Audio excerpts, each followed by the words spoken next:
الحمد لله وكفى وسلام على عباده الذين اصطفى أما بعد فأعوذ بالله من الشيطان الرجيم بسم الله الرحمن الرحيم لن ينال الله لحومها ولا دماؤها ولكن يناله التقوى منكم صدق اللہ العظیم۔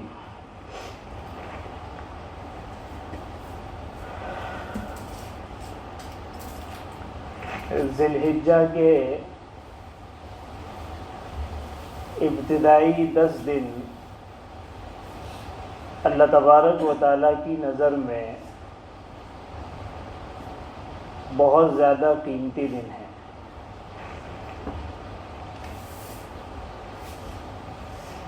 30ویں پارے میں سورہ فجر ہے، والفجر ولیال عشر۔ اللہ تبارک و تعالیٰ نے 10 راتوں کی قسم کھائی ہے۔ مفسرین کی ایک جماعت کہتی ہے کہ اس سے مراد یہی ذی الحجہ کی ابتدائی 10 دنوں کی راتیں ہیں۔ اللہ تعالیٰ کو کسی چیز کی قسم کھانے کی ضرورت نہیں ہے اس کی فضیلت کو بتانے کے لیے، البتہ اللہ تعالیٰ کا کسی چیز پر قسم کھانا یہ اس چیز کی اہمیت اور فضیلت کو بتاتا ہے۔ چنانچہ حدیث پاک میں آتا ہے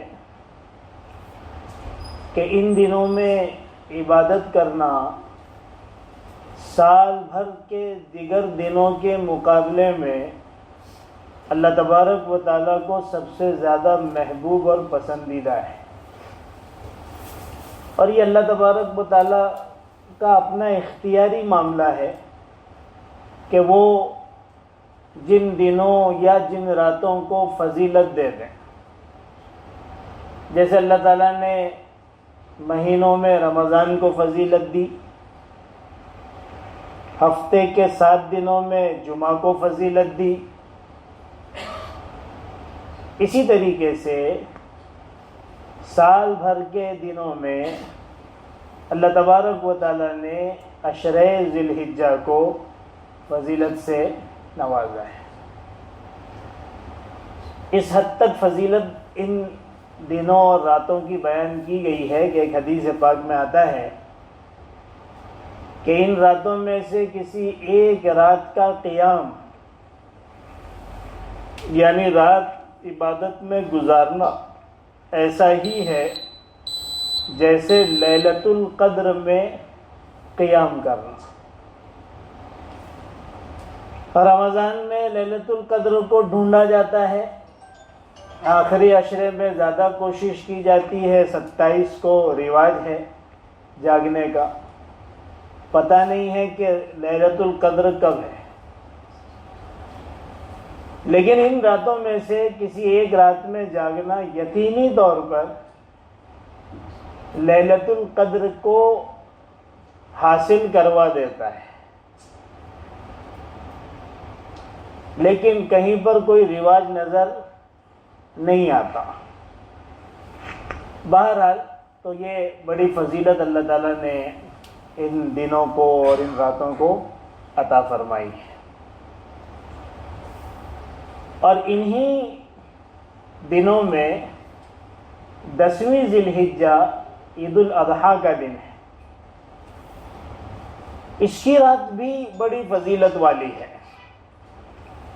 چنانچہ حدیث پاک میں آتا ہے کہ جو شخص عید کی دونوں راتوں کو اجر و ثواب کی نیت سے عبادت کرے اور جاگے تو اس جاگنے والے کا دل مردہ نہیں ہوگا اس دن جس دن سارے دل مردہ ہو جائیں گے، یعنی قیامت کا دن، کہ قیامت کے دن اس کی وحشت ناکی سے اور اس کی ہلاکت خیزیوں سے ہر آدمی زندگی پر موت کو ترجیح دے گا کہ مجھے موت آ جائے، میں ختم ہو جاؤں اور یہ قیامت کی تکلیفوں سے مجھے نجات مل جائے۔ اللہ تعالیٰ فرماتے ہیں کہ ان 2 راتوں کو جاگنے والے جنہوں نے اس رات میں اللہ تعالیٰ سے اپنے دل کو لگایا، وہ اس دن پرسکون ہوں گے، انہیں کوئی ہلاکت خیزی کا اندازہ نہیں ہوگا، باہر کیا ہو رہا ہے انہیں کچھ پتہ نہیں ہوگا۔ جیسے کہ حدیث پاک میں آتا ہے کہ 7 قسم کے لوگ ایسے ہیں کہ وہ اس دن اللہ کے عرش کے نیچے ہوں گے اور باہر سارے لوگ نفسا نفسی کے عالم میں پریشان حال ہوں گے۔ ان 7 قسم کے لوگوں کو اندازہ بھی نہیں ہوگا کہ باہر کیا ہو رہا ہے۔ میں اس کی مثال دیا کرتا ہوں کہ گرمی بڑی تیز ہے، سخت گرمی ہے، لوگ پریشان حال ہیں، باہر نکلنا دشوار ہے، اور ایک شخص اپنی آفس میں یا جیسے الحمدللہ ہم اپنی مسجد میں اے سی میں آرام سے بیٹھے ہیں، ہمیں اندازہ ہی نہیں ہے کہ باہر کیا ہو رہا ہے۔ مثال سے بات سمجھ میں آ سکتی ہے کہ کل قیامت کے دن یہ جو رات ہے اس کو جاگنے والے اللہ تبارک و تعالیٰ کے یہاں پر اسی طریقے سے عافیت اور پرسکون رہیں گے۔ اسی 10ویں تاریخ کو ذی الحجہ کی اللہ تبارک و تعالیٰ نے بعض اعمال رکھے ہیں جو اللہ تعالیٰ کو بہت محبوب ہیں۔ چنانچہ حدیث پاک میں آتا ہے کہ یوم نحر یعنی 10ویں ذی الحجہ عید الاضحیٰ کا دن اللہ تبارک و تعالیٰ کو اس دن سب سے زیادہ محبوب عمل وہ احراق الدم یعنی قربانی کرنا ہے۔ اس دن سب سے زیادہ اللہ تبارک و تعالیٰ کا تقرب وہ قربانی کے ذریعے سے حاصل ہو سکتا ہے۔ ویسے تو قربانی کی تاریخ پرانی ہے۔ سب سے پہلی قربانی جو اللہ تبارک و تعالیٰ کے تقرب کے لیے دی جاتی ہے کہ کسی حلال جانور کا ذبح کرنا اللہ تبارک و تعالیٰ کی قربت اور اس کی نزدیکی حاصل کرنے کے لیے، اس کی ابتدا تو حضرت آدم علیہ نبینا و علیہ الصلوۃ والسلام کے زمانے سے ہی ہو گئی۔ چنانچہ ان کے 2 بیٹے قابیل اور حابیل، ان دونوں نے اللہ کے سامنے قربانی پیش کی تھی۔ اللہ تعالیٰ نے اس کا تذکرہ قرآن کریم میں بھی کیا ہے، اذ قربا قربانا فتقبل من احدہما ولم یتقبل من الآخر، کہ ان کے 2 بیٹوں نے اللہ تبارک و تعالیٰ کے سامنے اپنی قربانی پیش کی۔ حابیل نے ایک مینڈھا پیش کیا اور قابیل نے اپنی کھیتی میں سے کچھ اناج وغیرہ پیش کیا۔ اس زمانے میں کسی نذرانے اور قربانی کی قبول ہونے کی علامت یہ ہوا کرتی تھی کہ اللہ تعالیٰ کی طرف سے آگ آتی اور جس نذرانے کو کھا جاتی، جلا دیتی، وہ قبول ہونے کی نشانی تھی، اور جس کو یوں ہی چھوڑ دیتی وہ اللہ تعالیٰ کے نزدیک مردود ہونے کی نشانی ہوتی۔ قابیل کے نذرانے اور مینڈھے کو اللہ تبارک و تعالیٰ کی طرف سے آگ آئی، جلا کر ختم کر دیا، اور حابیل کے اس کو مینڈھے کو قبول کر لیا، اور قابیل کا جو نذرانہ تھا وہ ایسا ہی پڑا۔ اس کی جو شروعات ہے وہ تو حضرت آدم علیہ نبینا و علیہ الصلوۃ والسلام کے زمانے سے ہی ہے، اور یہ سلسلہ حضور اکرم صلی اللہ علیہ وسلم سے پہلے حضرت عیسیٰ کے زمانے تک رہا، اور یہی معاملہ غنیمت کے مال کے ساتھ تھا کہ جب مسلمانوں کی جنگ کفار سے ہوتی اور ان سے غنیمت کا مال حاصل ہوتا تو وہ سارا غنیمت کا مال جو کافروں سے حاصل ہوا ہے اللہ تبارک و تعالیٰ کی طرف سے اگر آگ آ کے کھا جاتی تو یہ اس بات کی نشانی ہوتی کہ ان کا جہاد وہ اللہ ہی کے لیے تھا، اخلاص کے ساتھ تھا اور اللہ نے اس کو قبول کر لیا، اور اگر وہ مال اسی طریقے سے چھوٹا رہ جاتا تو یہ اس بات کی نشانی ہوتی کہ اللہ تبارک و تعالیٰ نے ان کی قتال کو اور ان کے جہاد کو کیا کر دیا؟ رد کر دیا، مردود کر دیا، وہ اللہ کے یہاں پہ قبول نہیں ہے۔ حضرت عیسیٰ تک یہ سلسلہ چلتا رہا۔ حضور اکرم صلی اللہ علیہ وسلم کے زمانے میں اللہ تبارک و تعالیٰ نے اس ضابطے کو تبدیل کر دیا کہ اب اللہ کے یہاں پر قبولیت کے لیے نہ آگ آئے گی اور نہ مردود ہونے کے لیے چھوڑ دیا جائے گا، بلکہ اللہ تعالیٰ نے قربانی کے گوشت کو اس امت کے لیے کھانا حلال کر دیا۔ اب آپ سوچیں کہ آج کے زمانے میں اربوں اور کھربوں روپے کے جانور کاٹے جاتے ہیں، اور الحمدللہ یہ امت اس کو استعمال کرتی ہے، غریبوں میں بانٹتی ہے، بہت سارے اس کے فائدے حاصل کرتی۔ اگر وہی سلسلہ جاری رہتا کہ آگ آ کے ہمارے جانوروں کو کھا جاتی اور بہت سے جانور ویسے ہی رہ جاتے جو اس بات کی نشانی ہوتی کہ بھئی ان کی قربانی قبول نہیں ہے، تو ایک تو جو ظاہری نقصان تھا وہ تو ہوتا ہی کہ اتنا سارا مال جل کر راکھ ہو گیا اور اس سے ہم ذرا برابر بھی فائدہ اٹھا نہیں سکے، اور دوسرا ہمارا عیب ظاہر ہو جاتا کہ ان کا مال صحیح نہیں ہے یا ان میں اخلاص نہیں ہے۔ اسی وجہ سے تو اللہ تبارک و تعالیٰ نے ان کی قربانی کو کیا کر دیا؟ رد کر دیا۔ یہ کتنے بڑے ذلت کی بات ہوتی، اللہ تبارک و تعالیٰ نے اس ذلت سے ہمیں بچا لیا اور ہمارے لیے اس کے گوشت کو کھا کر نفع اٹھانا حلال کر دیا۔ اللہ کے رسول صلی اللہ علیہ وسلم کی حدیث میں ہے وَحِلَّتْ لِيَ الْغَنَائِمْ، میرے لیے غنیمت کو بھی حلال قرار دیا گیا۔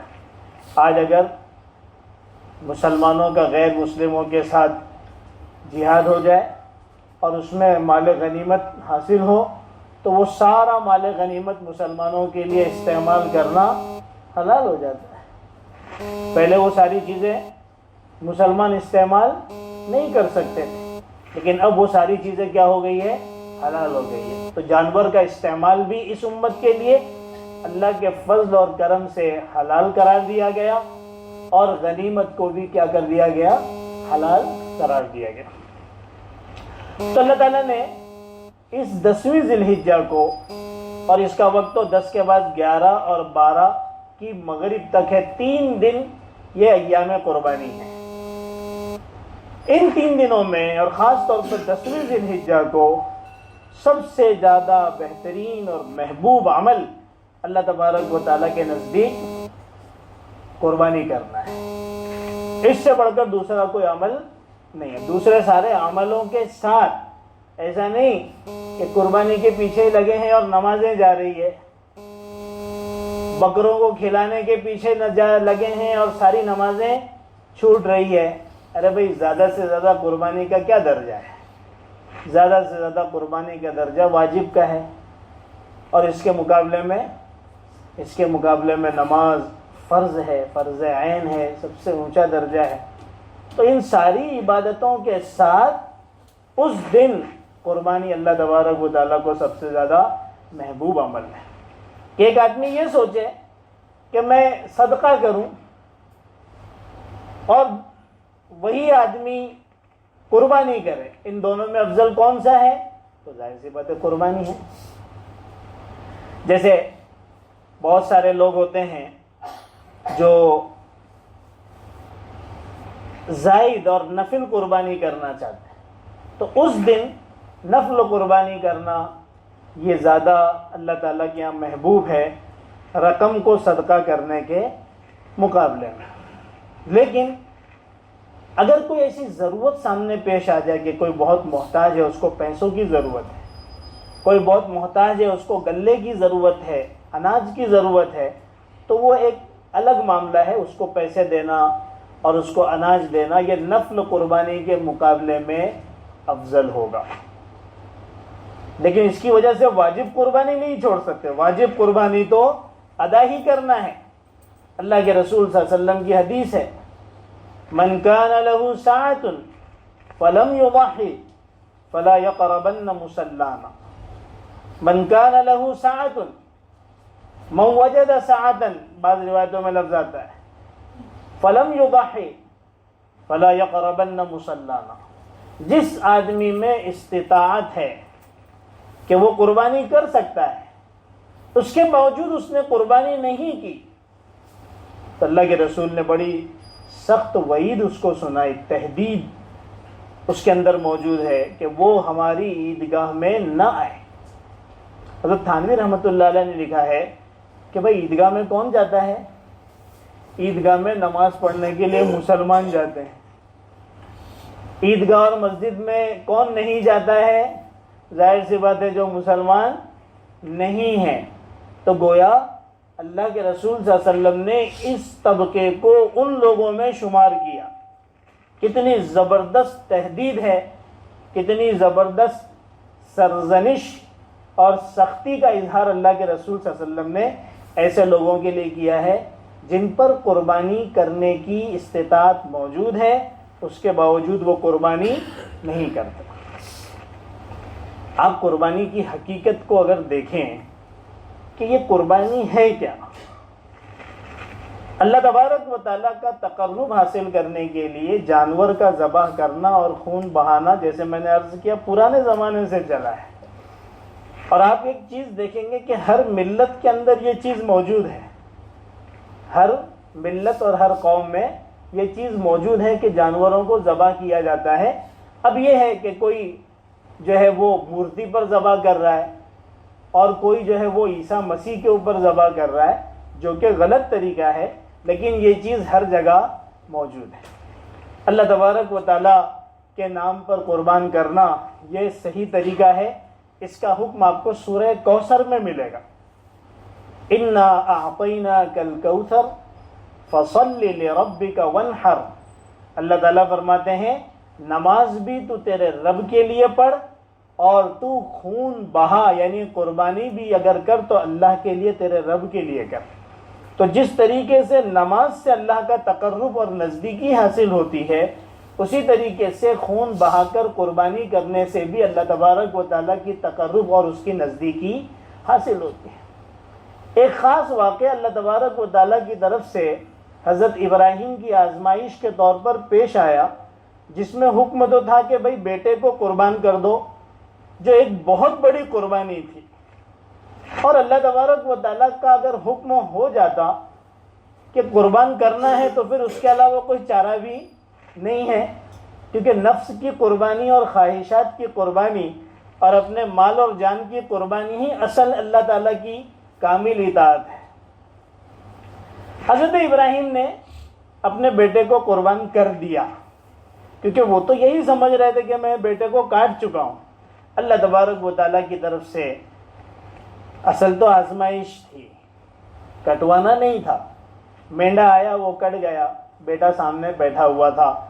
اللہ اگر چاہتے تو یہ حکم کو آگے والی انسانیت میں باقی رکھ سکتے تھے. کم از کم درجے میں اپنی ایک اولاد کو قتل کر دو، ذبح کر دو ہمارے لیے. ہم انکار نہیں کر سکتے تھے اگر یہی اطاعت کا معیار قرار دیا جاتا کہ اگر مسلمان ہو تو ایک بچے کو قتل کرو، ورنہ فلا یقربن مصلانا، ہمارے عیدگاہ میں مت آنا، ہمارا کیا حال ہوتا. لیکن اللہ تبارک و تعالیٰ نے اس چیز کی جگہ پر وَتَرَكْنَا عَلَيْهِ فِي الْآخِرِينَ، وہ جو ایک شکل مینڈھے کی بنی اس کو آگے دنیا کے انسانوں کے اندر باقی رکھا اور اس کو اپنے شعائر اور دین کی علامتوں میں سے ایک علامت قرار دیا. قربانی کوئی معمولی چیز نہیں ہے، قربانی ایک عبادت کے ساتھ دین کا ایک شعار بھی ہے، اللہ تبارک و تعالیٰ کی ایک نشانی بھی ہے، اللہ کے دین کی ایک نشانی بھی ہے. تو اللہ تعالیٰ نے اس کو کیا کیا ہے، جاری رکھا ہے کہ اب انسانیت اس عظیم قربانی کو ہمیشہ یاد رکھے. اب اگر آپ اصل واقعے کی طرف جائیں اور اس بنیاد پر اس قربانی کو سوچیں تو آپ کو اصل چیز جو حضرت ابراہیم میں ملے گی وہ تو یہی ملے گی کہ انہوں نے اپنے جذبات کو، اپنی خواہشات کو اور اپنے اکلوتے سب سے محبوب بچے کو بھی اللہ کے لیے قربان کر دیا۔ تو سبق جو اس قربانی میں ہے وہ یہی ہے کہ ہم اللہ تعالیٰ کے لیے اپنی تمام خواہشات، اپنے تمام نفسانی جذبات، اپنی تمام چاہتوں کو اللہ کے لیے کیا کر دیں؟ قربان کر دیں۔ یہ چیز اصل ہے، اور اسی چیز کو ذہن میں رکھتے ہوئے، پیش نظر رکھتے ہوئے آدمی کو قربانی کرنا چاہیے۔ گوشت کھانا اور صرف ذبح کر دینا اور کچھ دن موج مستی کر لینا، یہ اصل قربانی نہیں ہے، اور اس کا قربانی سے کوئی تعلق بھی نہیں ہے۔ اللہ تعالیٰ تو ہم لوگوں کو سال بھر کھلاتے رہتے ہیں، اللہ تعالیٰ کا کرم ہے۔ تو اس چیز کے اندر ہمیں جو خاص چیز دھیان میں رکھنا ہے وہ یہی رکھنا ہے کہ ہم اپنے خدا کو راضی کرنے کے لیے اپنے سارے جذبات کو قربان کرنے کے لیے تیار ہو جائیں۔ اسی وجہ سے ہمارے علماء نے لکھا ہے کہ بہتر طریقہ یہ ہے کہ جس جانور کو قربان کرنا ہو قربانی کے لیے، اس کو کچھ دنوں پہلے سے ہی خرید لیں، اور خریدنے کے بعد اس کی اچھی پرورش کریں، اس سے اپنا ایک تعلق بنائیں، اس کے ساتھ ایک محبت اور ایک قلبی تعلق اور جذبہ پیدا ہو جائے کہ جب وہ قربانی کے دنوں میں اس کو قربان کرنے لگے تو اس کے دل میں ایک خاص قسم کا جذبہ بھی موجود ہو کہ میں اپنے کسی قریبی اور عزیز کو ذبح کر رہا ہوں۔ اور ایسے بہت سارے ہمارے بزرگوں میں گزرے ہیں جو خاص اس کا اہتمام کیا کرتے تھے۔ تو یہ ایک بہتر طریقہ ہے، اس کے ذریعے سے جو قربانی کا اصل مقصود ہے وہ انسان کو حاصل ہو سکتا ہے۔ بہتر طریقہ یہ ہے۔ تو بہرحال قربانی کرنا اللہ کے رسول صلی اللہ علیہ وسلم نے ضروری قرار دیا اور فرمایا کہ جو نہ کرے وہ ہمارے عیدگاہ میں، ہماری مسجد میں نہ آئے۔ لیکن ایک شرط لگا دی، من وجد سعۃ، کہ جو گنجائش پائے، جس میں استطاعت اور صلاحیت ہو مالی اعتبار سے، فقہا نے اس کے لیے وہی نصاب مقرر کیا کہ جس کے پاس اتنا مال ہوگا اس پر قربانی واجب ہو جائے گی، ضروری ہو جائے گی۔ اب قربانی ہی کرنا ہے، اتنا مال صدقہ کرنے سے کام نہیں چلے گا، وہ مال صدقہ کر کر بھی گنہگار ہوگا اگر وہ قربانی نہیں کرے گا۔ وہ نصاب کیا ہے کہ اگر کسی کے پاس سونا، چاندی، پیسہ اور اس کی اپنی اصلی ضرورت سے زائد وہ سامان جو اس کے استعمال میں عام طور پر آتا نہیں، پڑا رہتا ہے، یا ضرورت سے زائد وہ سامان جس کو شریعت ضرورت میں شمار نہیں کرتی، جیسے ٹی وی ہے، وی سی آر ہے، اور اسی طریقے سے جو چیزیں ہوتی ہیں اس کو شریعت ضرورت میں شمار نہیں کرتی۔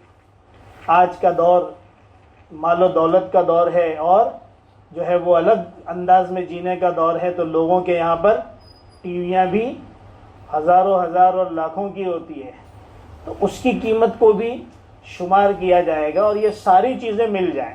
کسی کے پاس اپنے رہنے کے مکان کے علاوہ دوسرے مکانات ہیں، دکان ہیں، تو یہ ساری چیزوں کی قیمت کو بھی شمار کیا جائے گا، اور نصاب کے بقدر اگر مال بن جاتا ہے، وہی 52.5 تولہ چاندی والا حساب ہے، 612 گرام 35 ملی گرام، آج کی تاریخ میں بمشکل 50,000 روپے ہوتے ہیں، تو اس کے اوپر قربانی کیا ہو جاتی ہے؟ واجب ہو جاتی ہے۔ اب اس کے لیے قربانی کرنا ضروری ہے۔ اب اگر یہ نہیں کرے گا تو وہ خدا کا نافرمان شمار کیا جائے گا۔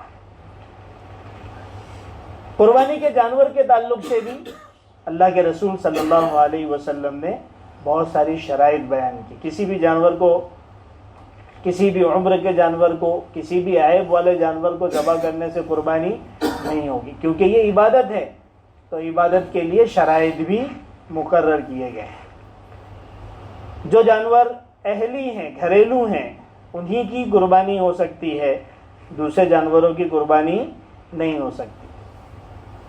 3 طرح کے آپ اس کو تقسیم کر سکتے ہیں جانوروں میں. ایک طرف اونٹ ہے، اس کی قربانی ہو سکتی ہے، اس کی عمر 5 سال کم سے کم ہونا چاہیے. دوسری طرف جو ہے وہ درمیانی درجے کے جانور ہیں، گائے ہے، بیل ہے، بھینس ہے، ان کی قربانی بھی جائز ہے. ان کے لیے 2 سال مکمل ہونا ضروری ہے. 1 دن بھی اگر کم ہے تو اس کی قربانی نہیں ہوگی. اور تیسرے درجے پہ جو ہے وہ بکری ہے، بکرا ہے، مینڈھا ہے اور دمبا ہے. ان کی قربانی بھی درست ہے، لیکن ان کے لیے 1 سال ہونا ضروری ہے. اصل ہے سال. اس کی علامت جو ہے وہ دانت ہے. لوگ دیکھتے ہیں کہ بھئی دانت آئے یا نہیں، اس سے اندازہ ہوتا ہے کہ اس کی عمر کیا ہوگی. لیکن اگر دانت نہ ہو اور سال پورا ہو اور جانور کے جو ماہر ہیں وہ اس بات کی شہادت دیں کہ ہاں بھئی جانور جو ہے پورے سال کا ہے، تو آپ اس کو قربانی کے لیے لے سکتے ہیں. اس کی قربانی درست ہو جائے گی. دانت تو ہے لیکن سال پورا نہیں ہوا ہے. جیسے بعض بچے ہوتے ہیں پیدائشی ان کے دانت ہوتے ہیں، کم عمری کے اندر ہی دانت آ جاتے ہیں. اسی طرح ہو سکتا ہے. اور ماہرین بتائیں کہ بھائی اس کی عمر ابھی ہوئی نہیں ہے تو پھر اس کی قربانی درست نہیں ہوگی. بھیڑ اور دمبا صرف یہ 2 جانور ایسے ہیں جو آتے ہیں تیسری کیٹیگری میں، جس میں سال ہونا چاہیے، 1 سال پورا. لیکن بھیڑ اور دمبا ایک ایسے 2 جو ہیں وہ جانور ہیں کہ اگر یہ 6 مہینے سے زیادہ ہوں اور سال بھر سے کم ہوں، لیکن ہوں فروا اور موٹے تازے جو سال بھر کے لگتے ہوں، تو ان کی قربانی بھی درست ہو جائے گی، بشرطے کہ 6 مہینے سے زیادہ ہونا چاہیے. اگر وہ 6 مہینے سے کم عمر کے اور بہت صحت مند ہیں، جیسے کہ عام طور پر ہوتے ہیں، تو ان کی قربانی نہیں چلے گی. یہ تو عمر کے اعتبار سے بات ہوگی. دوسرا جانوروں میں جو بہت اہم ہے وہ عیب ہے کہ قربانی کے جانور عیب سے پاک ہونا چاہیے. جیسے مثال کے طور پر آنکھ سے اندھا، اسی طریقے سے ناک کٹا ہوا، کان کٹا ہوا، دم کٹا ہوا. بکری ہے تو اس کے تھن ایک سوکھا ہو یا کٹا ہوا ہو. گائے اور بھینس ہے تو اس کے 2 تھن سوکھے ہوئے ہوں یا کٹے ہوئے ہوں. اسی طریقے سے بہت لاغر قسم کا دبلا پتلا جانور، اسی طریقے سے بہت بیمار، جس کو کہتے ہیں کہ بھائی اس کی بیماری بالکل ظاہر ہے، ایسے جانوروں کی قربانی نہیں ہوتی. ایسا جانور جس کا سنگ جڑ سے اکھڑ گیا ہو، اس کی قربانی بھی نہیں ہوتی. اس میں 1/3 کا زیادہ تر اعتبار کیا گیا، 1/3 کا. کان اگر کٹا ہے 1/3 یا اس سے زیادہ تو قربانی نہیں ہوگی. دم کٹی ہے 1/3 یا اس سے زیادہ تو قربانی نہیں ہوگی. بال اگر نکال دیے گئے تو اس سے کوئی فرق نہیں پڑتا ہے. بعض جانوروں کو داغ دیا جاتا ہے نشانی کے لیے، یا جانور پالنے والے داغ دیتے ہیں، اس سے بھی فرق نہیں پڑتا ہے، ان کی قربانی ہو جاتی ہے. جو جانور خنثی ہوتے ہیں، نہ نر ہوتے ہیں نہ مادہ ہوتے ہیں، ان کی قربانی بھی نہیں ہوتی. بعض جانوروں کو کچھ گلٹیاں جیسی لٹکی ہوئی رہتی ہے، اس سے کوئی فرق نہیں پڑتا، ان کی قربانی ہو جاتی ہے. نر کی بھی ہوتی ہے. آج کل جو یہ بکری کی بھی ہوتی ہے، اور یہ جو کیا بولتے ہیں اس کو، انڈل، اس کی قربانی بھی کیا ہے، جائز ہے. جو جانور صرف ناپاکی کھاتا ہو اور اس کی وجہ سے اس کے اندر سے بدبو آتی ہو، گوشت سے بھی بہت زیادہ بدبو آتی ہو، اس کے لیے کہا گیا ہے کہ اس کو کچھ دنوں تک باندھ کے رکھو اور اس کو خالص جو ہے وہ صحیح غذا دو، تاکہ اس کے اندر سے وہ ساری چیزیں جو ہے وہ نکل جائے، تو اس کی قربانی بھی کیا ہو جاتی ہے، درست ہو جاتی ہے. تو عیب کو آپ کو جو ہے وہ دیکھنا ہے اور عیب سے پاک جانور جو ہے وہ قربانی کے لیے خریدنا ہے. اگر عیب پیدا ہوا عین ذبح کے وقت کہ جانور جو ہے بہت پھرتیلا ہے، قابو میں نہیں آ رہا ہے، یا ہم نے اس کو گرانے میں کچھ زیادہ ہی زور آزمائی کر دی جس کی وجہ سے بیچارہ وہ گرا اور اس کے ٹانگ میں کچھ نقص اور عیب پیدا ہو گیا، یا اس کی آنکھ باہر آ گئی، تو عین ذبح کے وقت جو چیزیں پیدا ہو جاتی ہے اس سے فرق پڑتا نہیں، اس کی قربانی درست ہو جاتی ہے. عام طور پر جانور لنگڑے جلدی ہو جاتے ہیں، کسی گاڑی نکالتے وقت سینگ بھی ٹوٹتی ہے، بچے ایک دوسرے سے لڑاتے ہیں تو اس میں بھی مسئلے ہوتے ہیں. تو لنگڑے جانور کا ایک اصول یاد رکھیے کہ اگر چلتے ہوئے وہ اپنا پیر بالکل زمین پر نہیں رکھتا ہے، 3 پیر سے ہی چل رہا ہے، تو اس کی قربانی صحیح نہیں. اور اگر وہ اپنا پیر زمین پر کچھ نہ کچھ سہارا لیتا ہے تو اس کی قربانی درست ہو جائے گی. اس لیے جانوروں کو جو ہے وہ ذرا محبت سے پیش آئیں اور لڑانے اور اس طرح کے جو ہے چیزیں، جو غلط چیزیں، اس سے جو ہے وہ بچائیں. اتنے پیسے آپ لوگ خرچ کرتے ہیں تو اس کی حفاظت بھی ضروری، اس کی خوب خدمت کریں اور جو ہے وہ اس کو اچھے سے رکھیں. جن لوگوں پر قربانی واجب نہیں ہے، بلا وجہ قرض لے کر اور تھوڑا سا شرم آتی ہے نہیں کرنے سے اور کیا بولیں گے لوگ، اس وجہ سے جو ہے وہ قربانی کرنے کی ضرورت نہیں ہے. کوئی بات نہیں بھائی، قربانی واجب نہیں ہے، ہم قربانی نہیں کر رہے ہیں کیونکہ یہ جو عمل ہے وہ تو اللہ کے لیے ہے. اللہ نے صاف کہہ دیا ہے کہ نہ تمہارے قربانی کا گوشت میرے پاس پہنچتا ہے نہ اس کا خون پہنچتا ہے، ہمارے پاس تو تمہاری نیتیں پہنچتی. اب نیت ہی کے اندر فساد ہے تو وہ لاکھوں کے نہ بکروں کا کچھ کام آنے والا ہے اور نہ اس طرح سے جو ہے وہ قرض لے کر قربانی کرنا ناموری کے لیے، دکھلاوے کے لیے یہ کام آ رہا ہے. اخلاص کے ساتھ آدمی کام کرے، اللہ کے لیے کرے، دکھلاوا پیش نظر نہ ہو. جتنی اس کی اپنی طاقت ہے اس کے حساب سے وہ کر لے، یہ زیادہ بہتر ہے بنسبت اس کے کہ آدمی دکھلاوے کے لیے کرے. اللہ تعالی ہم سب کی ریاکاری سے حفاظت فرمائے اور قربانی کے جو یہ دن ہے ان کی قدردانی کی توفیق نصیب فرمائے اور یہ جو قربانی آ رہی ہے اس کو صحیح سنت کے مطابق ادا کرنے کی توفیق نصیب فرمائے. وآخر دعوانا الحمدللہ رب العالمین. نماز کا وقت وغیرہ جو ہے انشاءاللہ بورڈ پہ لکھ دیں گے طے ہونے کے بعد، پھر انشاءاللہ